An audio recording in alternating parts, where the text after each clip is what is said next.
biso parce que nous avons besoin de battre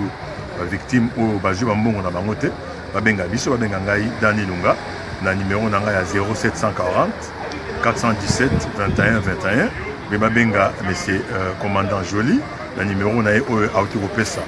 yango na tout senga vraiment que voilà nous lancer message appel.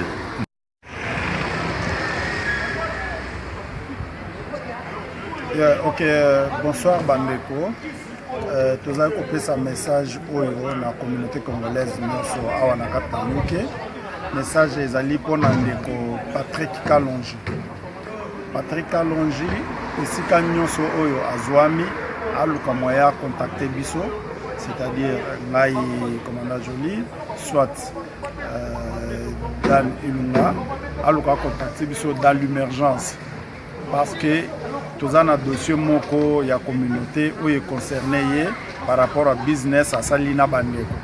Alors abi moko ezaliwana yangonde Bandeko banga na on a justice. Surtout ebisi bango to bino comme vous contacter biso tato solo on a famille. Yango toza ko senga na ndeko Patrick ou bien ayebisa ye a contacter biso.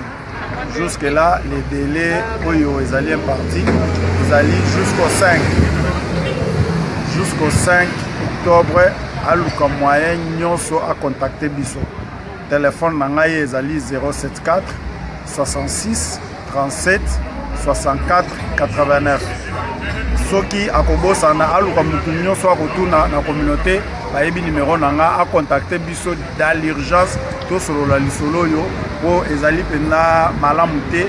na ndenge salemeli na kati na communauté. Na bandeko oyo bakomona babeta mabaku te po bamisu bakolo baona bango bazali ba président communauté mandana bango esilane awa ezali bomoto nde ezosala tosala ngo mpona bolingo tosala ngo mpona ki président te na minute oyo. Voilà, Dani Lunga soki akoki compléter nga na message. Oui, message na nga ezali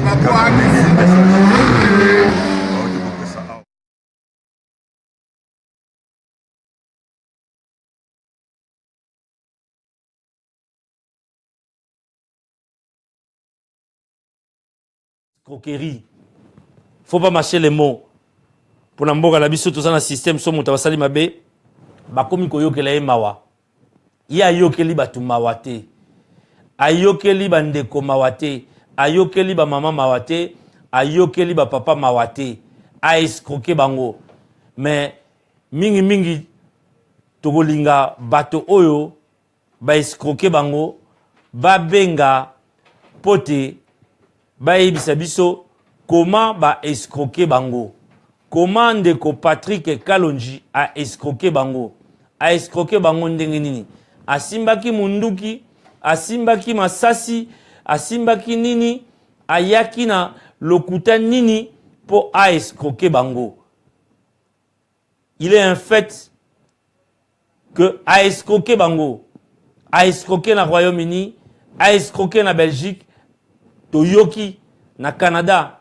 bande komisu balobi na Canada pe bato bazali escroquer kuna. Na yango to ebite soki bandeko oyo baza en possession ya ba information ya malamu bako benga biso pote to kabola na bango information oyo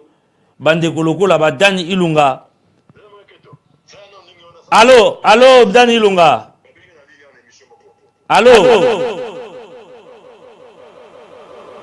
Allô ndeko Dani Ilunga. Oui papa Keto. Tozali na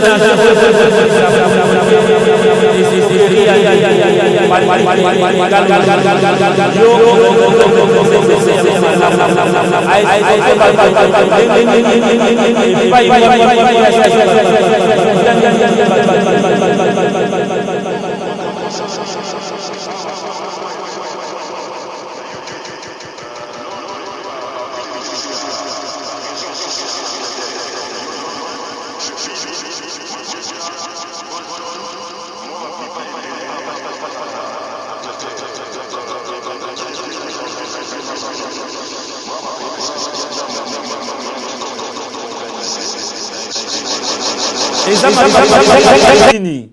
eza makambo ya mbongo donc eza quoi a benga yango business ya communauté nenga Pakistanais eza makambo ya mbongo donc eza déjà abengaki yango business ya communauté pour investir na business na bango parce que ye soi-disant azali entrepreneur a travaillaka en partenariat na ba indien ba pakistanais na ba africain bazana ba alobaki na batuke voilà bazana ba marchandise ba commandaka ba produit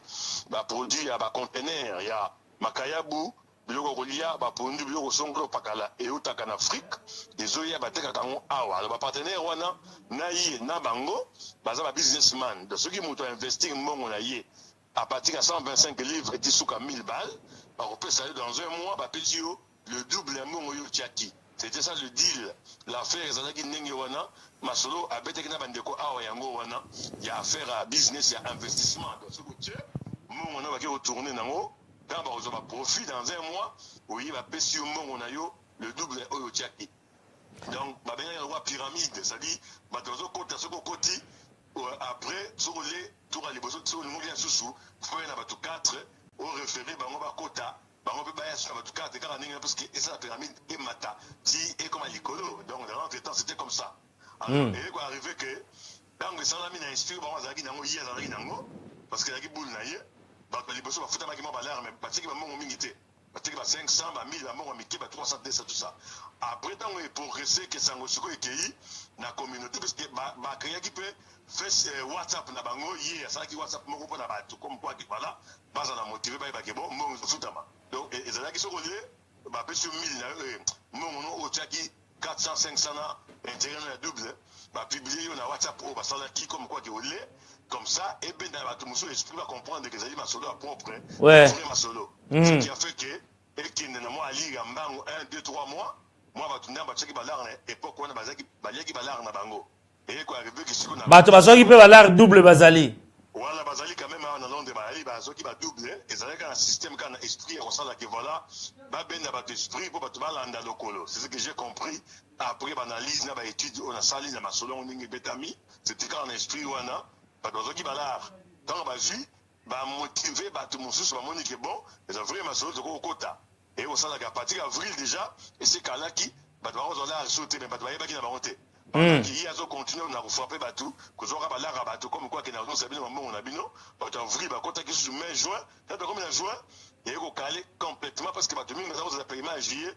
bazo l'arrêter ti lelo donc bato avril mai juin bazo ba mongo te fallait bazo mongo na ba na juillet août donc 10 de septembre de côté octobre bientôt bato bazo l'arrêter tisiko yango ça la mingi wa. Donc, si j'ai bien compris, Bambon Ango et l'équipe, bon, yo, yé, montant, mais, et cause à au-delà, pas 100 000, 200 000. Mais ça, les cas, ça va mon belé parce que tout ça, la précision, donc on a eu mon Patrick, tant on y a qu'à jouer à Wa. Donc on a eu ma salon, on a eu qu'à la bête, d'après moi, ma conseil, belé, n'y a pas ma caméra, business, il fallait ça là. Alors, à l'écart, on a commencé à intéressant mettre Baïna, à Beta Lissolo, qui a un client, plus de 1500 adhérents à clients où il y a qui depuis à Banama Cameroun, j'ai envie soit disant, qui n'a moins de juin wana. 1500 personnes le bateau on a tout. Ndango bazoka balar ne bandeli bazo ngisa ba mbongo na kati pour ba relancer activité en ressources. Donc, tu peux compter que bateau a on a eu qui ba cause avec 1000 personnes oyo na ba étranger ba Ghanéen ba Camerounais ou ba kota mason na qui dit ba. Ah bon. Ye azu nguya azu na ba Camerounais ba tu ba frapper ya frapper bango. Ah ba Ghanéen ba Camerounais ba na kati ba moi ba Nigérien ba moi belé ba kota na le ba Congolais. Parce que mon avis les autres foot d'après bango ba Congolais ba influencer ba tu na kati masolo on a comme quoi et puis le jeu que la joue plus et ça là qui souci à pourcentage à 10%, 20%. Donc, ceux qui ont mis moutou comme il balait, ceux qui par exemple moutou na 500, 1000 na kota souka na ma main jouer avec ceux qui moutou tia, yo moutou na moutou na ni par exemple a check 500 balles. À repère 10% il y a 500 balles donc ba plus le roi ni 50 livres. Sur check sur moutou on check 1000 à sur 100 livres quand on compte na yo avec sur le monde on a 100. Alors il y a ba dire ça Robin na ba tu explique voilà donc ba tu ba ya sou na ba tu musu belé comme ça na souka anya tamaso na ye abendana c'était bien organisé dans sens wana c'était comme ça donc ba montant les belé en tout cas de chiffre on a ba calcul puisque tant on a bandi campagne parce que ngamo on a victime na ba famille na ngana ba massa na ngamo sou ah dan sika lo babo yo poza yo pe baleyo l'école bon pourquoi parce que ngamo na bandi campagne en temps na monique na na pese qui est trop c'est là ma solo parce que tous de la reste va te habiter moi ne ça qui me pose kaza ya na compagnie qui ya na qu'il faut ya na compagnie on dit parce que tant to comme na juillet à fouti bisoté alors tu comprends que moto yo azomo na sauter par bine à changer adresse et tout consort reste la petite dans la ligne habité ni ngeza bo moto yo abendani ba on habite on vie ko banga na noter azaka ka parce que ro solo là alors asala ba jebele atika WhatsApp wana ezo fonctionner moi si na bande kona basi bazana kata masolo ba complice baso la na ba tumususu na WhatsApp et puis ba phone comme quoi que masolo zo tambola téléphone na ye et sonaka ayambakate alors ezo sonner pour na kopesa impression que système ezakaka WhatsApp ezo continuer pour les autres sonner mais entre temps ayambaka ba tunu sauter ayambaka masa bato ya ba complice parce que il y a aussi des complices na kata masolo on a UK oyo ya ayambaka pour ba pesa ba information comme quoi que dans les ezokende boye ba to comme na août juillet na ibisi ba habité masolo yo eza rolala donc moi no yo aza souté donc abendani na bato bataki na tembe mais tile ni doza boto komi na suka awa batina ki message moko na phone moi si na bande ko batini message na phone comme quoi ba ofuta bato na septembre qui peut ba ofuta bato le 15 septembre ba doza ki bato tile ba futa mutu moko te bato ayo comprendre que ah dans na raison donc mutu oyo moi no ya kimi na ye donc azomuna na te yango to sali siko ke voilà alors na sali campagne wana na ba victime tout biso na cadre ya communauté ngamoko victime to sali campagne to créer qui association ya ba victime to créer pe comité ba victime o ba supporter ba victime ona tina suka ya masolo pona ko récupérer bala donc to linga te campagne ba déjà on to sali campagne qui voilà to yokani boye to ça tout maman fait zonga partout ya Rosalie to lancer appel depuis hier to voilà a contacter biso na communauté ba congolais a na UK ngai papa ngoma comme na joli abenga biso na procédure moko to nango à l'amiable aya to solo là pour soi disant maso na ezali ke banque akangaki bala wana tout banque a confisqué mbongo tout ça donc c'est bon voilà ba sengi na bato musu oyo yaka na wana corps pona depuis chef bon yaka na bandini oyo ba papier ba document ba banque comme quoi que tout ça la preuve que mbongo eza na maboko ya banque après ba enquête ya banque ba release money donc ba rotika mbongo wana ba to bala na bango preuve yaka te amono na raté parler à changer faut na yambakate boulega alors donc to répéter sous confiance c'est en début c'est bon voilà aya to solo là azongisa bamonga ba victime o na ba lekite o basi ba lia na bango ba lia ba kenda mais bato ba lia kite loko ba biso na ba biso baza ebele tellement ba bato zo benganga tellement ebele chaque jour awa pour bazo ça ba plainte na bango epananga na bino boye na ba preuve to ça tout aya to causer azande on a biso congolais aya na malembe to tia makambo na mesa a présenter ba document mamonga ba zonga to négocier ata mo tiki mbongo sans intérêt ba te so biki voilà le roi makambe simbité cope capoter a rembourser ba mamonga na bango sans intérêt oh une surtout mal comme ba dépense to ça ba calcul to so la famille to yokani kinoma na mai bontala ezabo bon ba na ba na balar na bango pour 4 mois ko déjà ba zone na été pour ce que ça yangote to releka na vitesse mususu parce que to engagé ba système tout ils en marche ba avocat ba police l'état justice Dan lobby nga na salaki na bino élément na flasher élément na Facebook na zui moi ba coup de fil et outil ba Belgique et outil ba Canada parmi ba coup de fil na zui ba lobby ke akoki kozala na kati ya États-Unis et pas ndeko na ye Edo Kalonji bata Canada ba lobby a frappé pe na Canada bata Belgique ba yebisinga a frappé pe ba bengango Bindo monsieur Bindo ouais. Na bengami na ba 6h du matin lelo et pas ya bata Belgique na saluer bango est-ce que Dan vraiment na ndenge yo zawana na condamné yo te mais yo vraiment au believe na such thing ke mbongo kota yo Dani Lunga mwana poto kala Dani Lunga bien averti na ba makambo ya mayuya oza mwana poto kala o comment on se laisser faire ndengwana balia yona libota mobimba boy alors au moins gagner balobaka ke et pas na biso balobaka iwa eza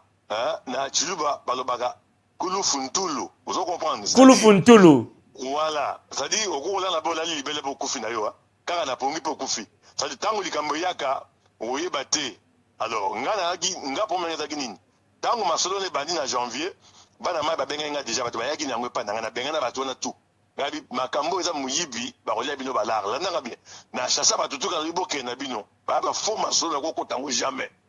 évoluer ti tango comme na juin ba petit frère ba petit neveu ba sœur tout ça o ya ba libanda la ba masa mususu ba kina kata système ba zongi ninga susu kwa koloka o teta la ba to dame yo ki di ba tout ça mona mai mega kaka ezo sala manango ezo liama na vitesse wana ya makambo kaka na moniki ah ba pe moni na misu ba to ya kido ya mona ni pinga bon ça va tika to meka olanda ngambie na olanda yo nazo kota siko na côté suka na monta côté ba juin côté masolo ke na rolala et pourtant bande makambo pe bande nango na yebe ipeza la nango pe mais na bengana ba tonta ba yaka na masolo ngo mais na comprendre kité et donc on sama ki wana sur makambo esprit sogini je n'ai rien compris alors ne ba lo baga ke mo ko fo yo ko ebate naza mutu naza victime na minute oyo na ndimi penza ki victime ki en tout cas bala lisinga olanda penza ya penza azu penza marteau mais ça n'a rien alors on a telemi sikoyo olanda nga sikoni na telemi boye eza kwa mutu auti na liwa hein naza sikoyo na uti donc na telemi et puis on a telemi mbongo wana ko bima nga on a dit que alors qu'il n'est pas été nenga zawana partout ya kozala soka asolo langa te asolo la communauté te alors qu'il n'est pas été parce que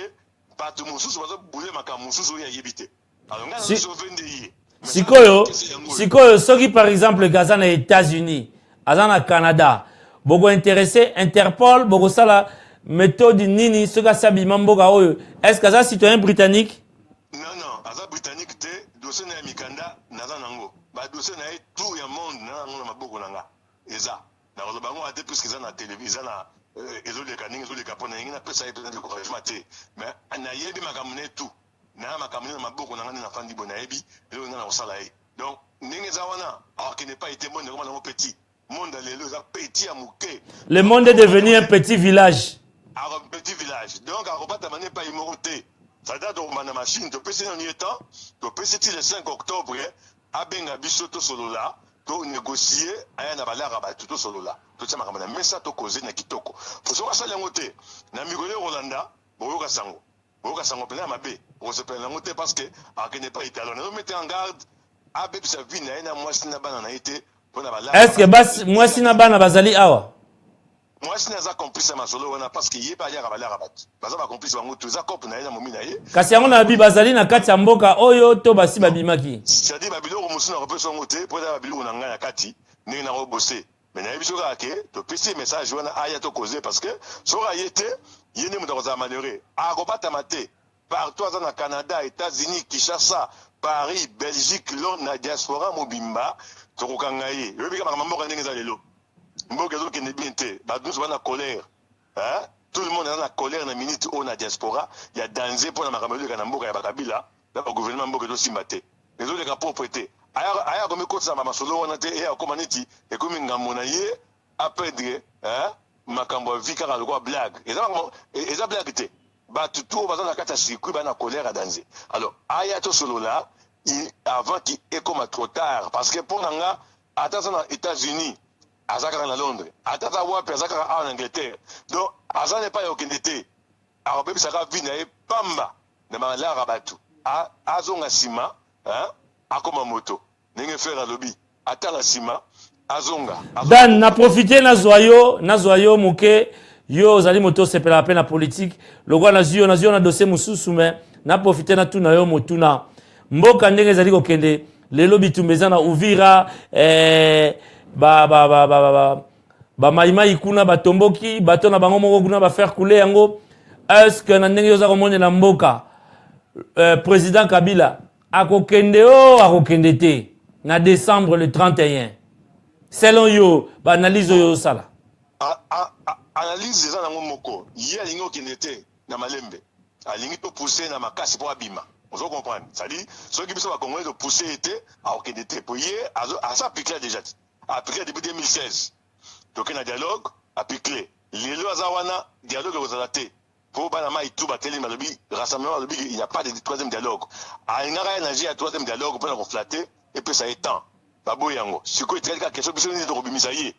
na boule na ya lingo bimate c'est à nous maintenant à resala tout diaspora peut tout ça l'effort on a parce que to fandaka awa to baraka na musika mais bitumeza na capitale pe parce que pour il faut tout sanganat biso na diaspora na ba congolais baza na kati ya Congo na minute oyo tout ça ba stratégie moko avant décembre parce que là où le bas blesse c'est quoi la diaspora de l'Oloba tout élément oui mais mutu wazo diriger mboka na kanai aza na diaspora te il est au Congo aza na pays afandi na batu na ye maintenant ezanga rendre biso sikoyo accompagnement na biso tina terrain mais le ma diaspora yango wana c'est bien de parler ko ganga na ba internet tout ça oui tout ça ba kambe belé awa na libanda oui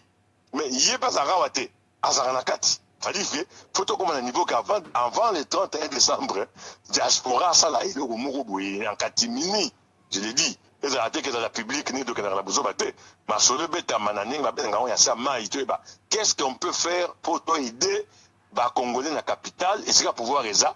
oh va se battre les plus c'est na Congo se battre les na bango déjà rassemblement politique on a soutenaka se battre les ba citoyens parce que biloko rebelle mouvement citoyen manifeste des citoyens ba église ba société civile ba tout se battre les même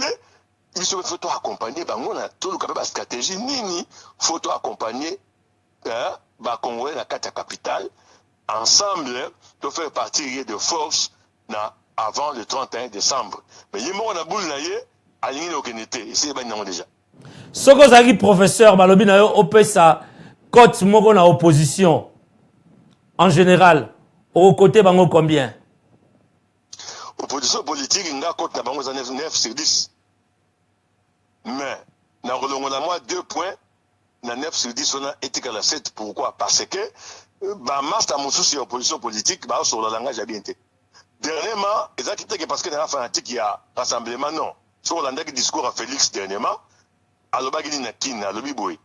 to créer front moko anti Kabila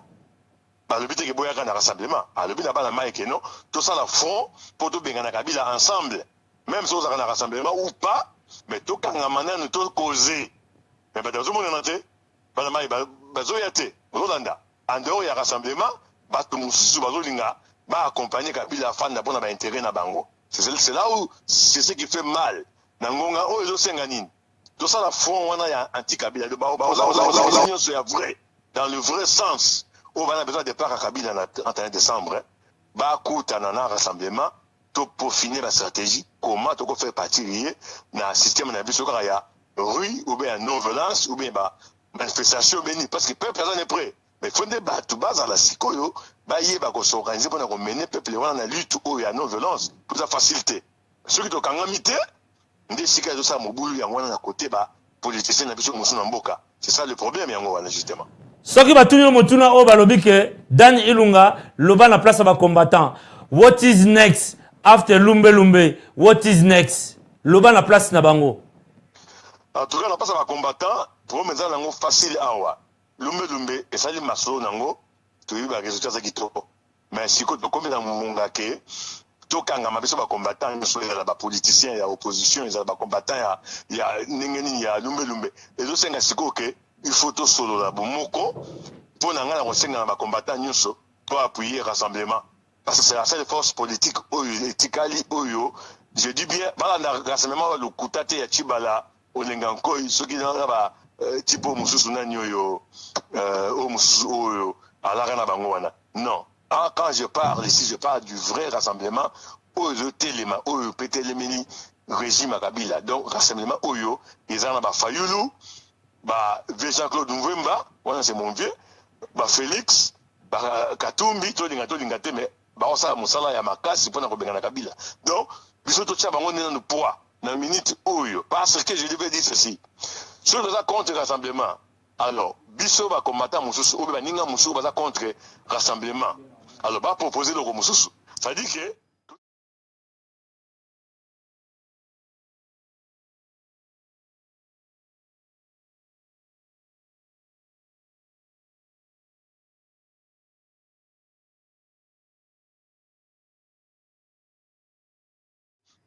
ba bouler pe le mususu o pe ba to ko se pa nango si ba bouler le mususu te ba critiquer le rassemblement donc to va penser te le mieux vaut que tu soutenir le rassemblement parce qu'il y a une force politique où dans la capitale oyo ezo sala boulot dans les vrais OP Kabila na régime ne bazo banga eza rassemblement wana mutu ta ko sabino ya ngone mutu zo bangisa bango na minute oyo alors biso pe tout ça bango poids ceux qui diaspora mo ba combattant to telemi appuyer rassemblement au wana Kabila okeni. Ce qui me boule mosuza na ngopela batu mosusu ba appliquer yango. Vous comprenez? Merci Dani Lunga, merci vraiment to duo. To uti ko message moko awa balobi na biso ke maman grâce par la grâce je crois maman na biso wana lobi Patrick Kalonji na Canada a koyi ko kota te pour asala crime. Donc asa on a biso depuis Canada, alobi ke na Canada a kota te pour asala crime. Voilà. Donc yo moko wi ngane balobi na yo, c'est-à-dire que azaka kana yuke, alors to benga na e pour to silisa message le ka abenga ngai dan abenga ngoma abenga commandant Joli aya to solola. Abenga ngai te ha. Abenga Peketo Johnson pour user le garant. Ah. Voilà, so qui pour la bossa na gima kamaya bena mutu ana minute na ko na batu musupe na sima. Ba ko benga na. Naebi ke to pesi mbote na restaurant au Kapi pa ya ndeko na biso Chimwanga. Rigo yepe mobundeli munene kuna to pesi pe mbote epa ya Raymond Chiswaka kuna epa ya Charles Mbongo contre Mbongo. Vraiment bino banso boyebi kaka les garants azali ya bino les garants azali mopanzisango. Moye ala ta couleur ezate mais Dani Lunga yo yebi makambo yo e banda wapi to memango ndenge nini. Ezo na osenga suka yali bana ma ya Bruxelles ya Belgique partout où nous se crime wana ya mambunge salami ya ba bindo o ba obenga ya bindo ya lokuta. Bango tout ba kota na même système au biso sali awa. Ceux qui va frapper battre les mapé ba belle la Kalonji amonana azan de konabiso pongolais na communauté ya diaspora. Pour diaspora comment na moko na minute oyo et comment moko. Alors tous les bana mai Paris, Bruxelles, Canada, États-Unis partout battre les mabala lancer message na Kalonji azonga sima asa nini akoma moto. Voilà, pour tout solola à l'amiable. Pour ceux qui étaient, à revivre pas mon côté dans mon abatou, tranquille, ton côté que tranquillité. On en a bien. Nazolandao. Décision, avant à l'aise dans sa vie. Mon négocie là, mais il ne sera jamais à l'aise pour avoir des vies et la diaspora de tirer dans mon rayon bondeko. Kabila kuna zonyonga, ah be ba douzo ya ronyonga bisoté et aussi mbaté. A ningso a linga à l'aise la vie. Aya to solo là parce que avant à l'aise pour média eza makasi na monde lelo diaspora eza muke donc ayo kaka maloba na bisenga za vie na ye na kulutu na ye ayo ka message na pesi ye abenganga to solola makambo ici à la Dani Lunga, une dernière question. Ouais. Tu fais partie de l'UDPS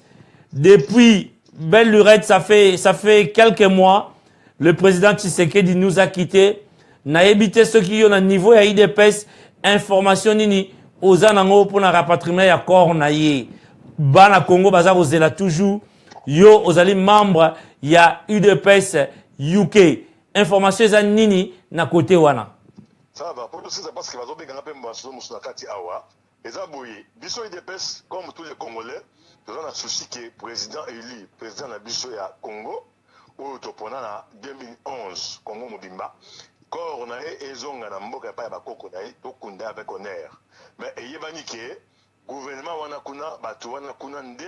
balingaka te ko wana ezonga. Alors entre parenthèses ba étude ça ba analyse ça les gens ont compris que bazo bangane masse parce que masse yo ko sala mamukolo ko ko zonga to yebi to kingi nini ko suka. Alors maman bazo banga masse wana. Le biso na souci que to on a besoin ko rezonga to kuna vie. D'où na minute oyo to on pour ça pour te comprendre que voilà le jeu à quand Kabila et comment qui est bon va freiner biso ba masolo ya corps à vie pour permettre que IDPS à se réorganiser na bitumba au to on contre régime. Alors nous aussi on a décidé c'est bon papa a confié mais papa a tekeli biso bitumba ya kolongola régime à Kabila voilà. Donc papa to kundaye un jour to ba na mibali to pangusi mai na misu to telemi pour to continuer combat et puis yemoko papa passe azali wana ata azana ninga zana morgue wana akozala na souwe wana akosepela mingi soki ayoki ke malgré tout ce qui se passe biso IDPS na bitumba na bakongolais sont ensemble tolongoli régime wana et que tokunda siko papa avec honneur dans le calme donc to bakite tokota na jeu wana parce que balinga ba distraire biso ba pansaka biso na makambo ke tozela tokunda papa tokunda vie titi sima tosala mosala ya politique olanda. Après, voilà, maintenant on a confité, non, on a compris les jeux de bité. Merci. Merci Dani Lunga, merci Nandenge Tozu Tanayo, merci vraiment Tozu à pied levé. Merci vraiment. On est ensemble, oui, émission Nabino, État des droits, et émission Ezolo Bamaramamboka sur Dorcas TV, en collaboration avec Top Africa TV, présenté par votre humble serviteur Johnson Keto, toujours au-dessus de la mêlée. Merci. Servir Bandego Moussous Bazakuna, Ngaso na Silisiawa, moi Liboke, moi Nini, na restaurant au Capé, pas ya Rigo.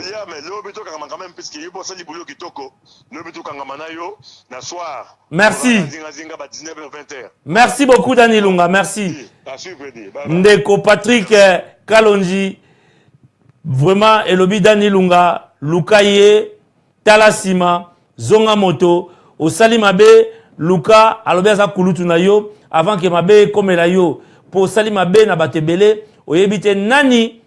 yoza komonana, bango babombani, oyebi bango te, esika ko beta yo likofi, esika ko sala o mabe, pona mbongo na ye, Keba ndeko Patrick Kalonji, Luka Dani Lunga, Luka Papangoma, Luka Commandant Jolie, Luka Johnson Keto. Donc comme chité na biso, vraiment merci. Merci Nabino Banso Bolandi biso na Dorcas TV en collaboration avec Top Africa TV. C'était votre émission État des droits présentée par votre humble serviteur Johnson Keto, le garant de la nation au-dessus de la mêlée, Nicolas conflit Baba Manga côté là. Tokutani Awa, lobby na 19h, na émission na biso mosusu, l'émission du patron Yembande Betande Binande, wana toyamande kona biso Steve Madza Kukuju, tango mosusu pe tozana Dani Lunga po tobeta histoire ya Londres. Samedi tozali Awa na 12h pile, plus 12h tapa, na 12h Awa. Tozala Awa pour l'émission na biso c'est africaine. Nga nazo longwa, tanga nazo longwa, na botika moto moko na kiti oyo pour passer Jerry avant de la yango ate yabino maloba ya nzambe po mitema na bino ekita bolongo la bakanda contre Patrick. Papa Sergeri mi bongama moto ezali awa. Na pesi bino bye bye poko elamu tokutani lobby mais ne bougez pas Pasteur Géry azovanda awa na mitele mara déjà bye bye bye. Ngana kosenga surtout na bato oyo baza ba victime na makambo elekaki entre Patrick Kalonji makamba business ya mbongo oyo asalaki na communauté.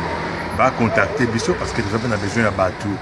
victime ou bajou bambongo na bangote ba benga biso ba benga ngai Dani Lunga na numéro na ngai ya 0740 417 21 21 mais ba benga monsieur commandant Jolie na numéro na auto pesa yango na tout senga vraiment que voilà